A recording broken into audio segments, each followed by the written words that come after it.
Oh. Magandang hapon po sa inyo lahat. Magandang hapon ulit. Ayun.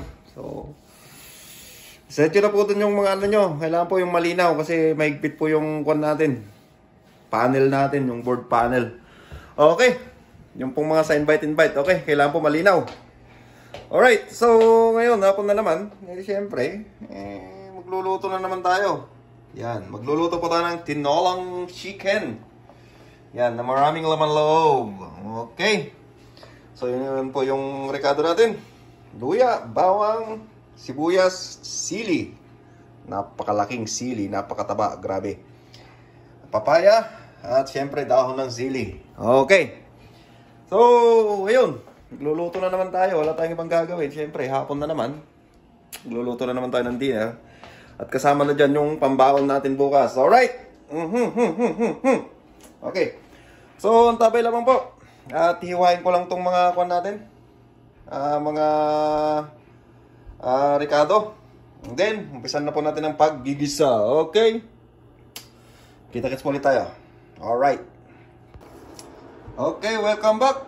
Yan, nahiwa-hiwa na po natin yung ating native na manok. Tapos yung pong ating mga laman loob. Yan, nahugasan na rin po, nalinisan na. Okay. So, yan po yung ating mga Ricardo. Dinagdagan ko nga po pala siya ng lemongrass. Yan. Okay, bawang, sibuyas, luya, sili. Yan po yung ating papaya. At yan po yung ating dahon ng sili. Okay. So, nagpainit na rin po ako ng mantika. Gawin po natin, lagay na po natin. Ayun. Sabay-sabay na, bebe. Yan. Ang bango. Ang bango pag sabay-sabay. Kakahalo yung amoy niya.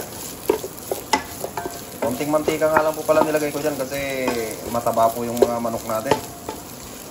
Ganun po talaga pag mga native. Naninilaw po yung mga taba niya sa gilid-gilid ng kwan niya. Sa may puwetan. Okay, so ganyan po muna. At antayin lang po natin na mag-isa at maglalagay na po tayo ng manok. Okay, so ayan, nagisa-gisa na po yung natin, mga Ricardo.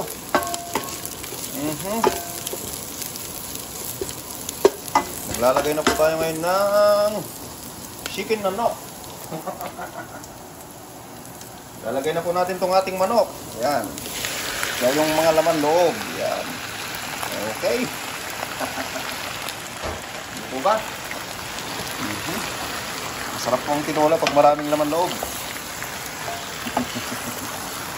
Then, may kusmegas lang po natin. Okay. Kusmegas lang po natin yan. Yan, ganyan. Alright. Oh, may paa pa. Sino nag-ulam sa inyo ng paa? Tsaka ulo. Yan. Halo na po yan dyan. Ano ba? Okay. Wala nang paligoy-ligoy pa. Katapos po yan. Siyempre, para kupapit po yung bango niya. Kaalat. Lalagyan po natin yan ng patis. Okay po. Yan. Patisan mo, baby.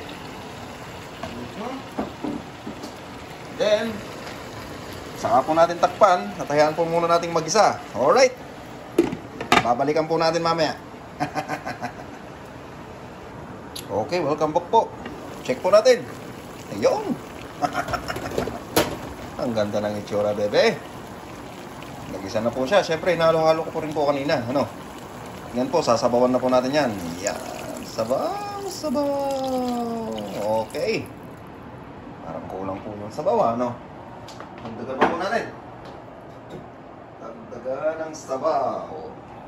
Kasi masarap po humigop ng sabaw. Malamig po Lalo po't nag-snow pa po nung kagabi, magdamag. Oh my goodness. Yan, kailangan po kuwan siya. Masasabawan lahat. Yan. Okay po ba? Alright. So, ayan. Sa punto pong yan, lalagyan na po natin yan ng asin. Okay. asin na po ang panimpla natin kasi hindi na po pwede yung patis kasi masyado na ma-overpower po siya ng patis. Okay? Magiging malansa po siya. Naubusan na yata kami ng asin ha. Sino po yung may extra asin dyan sa inyo? Pahingi! Okay. So, yan po. Kukulan lang po natin siya yan. Ganyan. And then, pag kumulo na po siya, at medyo luto na, lagay na po natin ang ating papaya. Okay. Yan, hayaan po muna natin siya dyan. Alright, balikan po ulit natin. Okay. So, check po ulit natin. Tignan po natin, check po natin. Alright. Oh my goodness. Oh my goodness. Paluto na po yung manok niya. Almost luto na nga po eh. Kita ko na po yung mga palatandaan. Yan. Ang isa pong palatandaan dyan, hindi na po ano yung karne niya. Hindi na po kulay puti. Yan. Tsaka yung mga buto niya nagsisilabasan na. Yan. Tsaka yung paa niya, bitak-bitak na. So lalagay na po natin yung ating papaya. Yan. At pagluto na po yung ating papaya, syempre, lalagyan na po natin yan ng konting magic. I-adjust nyo na lang po yung panlasa nyo kung saan nyo po gusto. Okay? Alright. So, yun po. Siyempre, may mekos-mekos lang po natin yan para pong maluto. Yan. Oh my goodness. Grabe. Ang bango. Yak po, masarap po ito kasi madaming laman loob. Di po ba? Ganun naman po talaga. Kapag nagtitinola po tayo, pag nagkakatay ng manok, di ba? Pinag-aagawan yung laman loob. So ito, hindi na po kailangan mag-agawan. Madami na pong laman loob yan. Okay, try nyo po. Magtinola ng madaming laman loob. Okay. Try nyo po yan. Promise po. Napakalinamnam. Alright. Balikan po natin kapag magpa-final touch na po tayo. Okay. Okay. Check po ulit natin. Ayan. Nako, Diyos mio, Marimara. Luto na po ang ating papaya. Yeah, malambot na siya. At yung karne natin, lutong-luto na. Ano ba yan? Nakakalaway. Siyempre, sprinkle po natin ng konting magic. Yan, magma-magic po tayo sa ating niluluto. Yan. Okay. Pagka-sprinkle po natin ng konting magic, siyempre, ilalagay na po natin ang ating final touch. Ano po ba ang ating final touch? Siyempre, yun po ay ang dahon ng sili. Yan. Yan. Lalagyan po natin ng maraming dahon ng sili. Alright. Basta wag nyo lang po lulutuin yung saktong luto lang po, okay? Hindi po siya maglalasa. At hindi rin po siya mangangamoy na parang amoy, tawag nito? Dahon. Yan. Kita nyo po, wala na. Wala na yung dahon ng sili. Yan. Siyempre, hindi pa po nagtatapos dyan. Meron pa po tayong dahon ng sili ulit. Yan, nakakatulong po yan sa pagtanggal ng mga lansa-lansa at kung ano-ano mang anything na hindi nyo po magugustuhan sa mga laman loob at lasa ng manok. Okay? Yan. Okay po. Huwag nyo lang po siyang tatakpan at pakukuluan. Yan. Ganyan lang po ang luto ng dahon ng sili. Kasi po yung iba, tinatakpan po nila, tapos pinapakuluan. Yan. Ang nangyayari po, nagiging amoy dahon ng sili po yung ano nila, mga niluluto. Yan. Yan lang po ang technique dyan. Okay po ba? Yan. Okay. So, yan na po. Luto na po ang ating laman loob. Puso at high balon-balunan at native na manok. Yan, luto na. So, kita-kits po tayo sa tikiman. Okay po? Alright. So, ito na po yung titikman natin ngayon. Sarap pumigop ng sabaw, no? Siyempre, ang una nating titikman dahil mapagmahal tayo puso.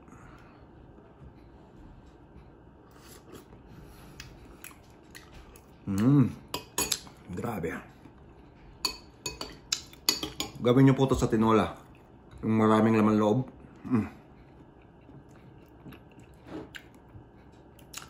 Basta po yung sili, kapag pinaibabaw nyo na po, huwag nyo pong tatakpan. Okay? Pakuluin nyo lang po doon, ganun na po siya.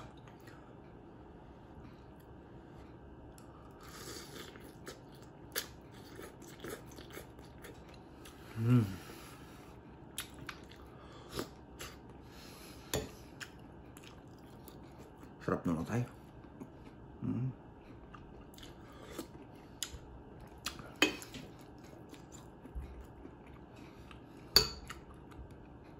Native naman ako.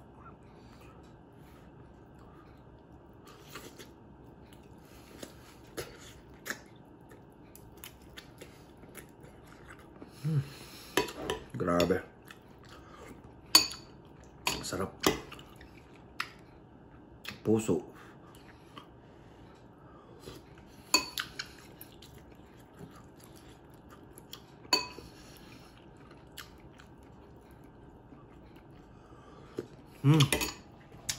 Ginugutom na ako. Kailangan ko na kumain kasi maaga pa yung pasok ko bukas.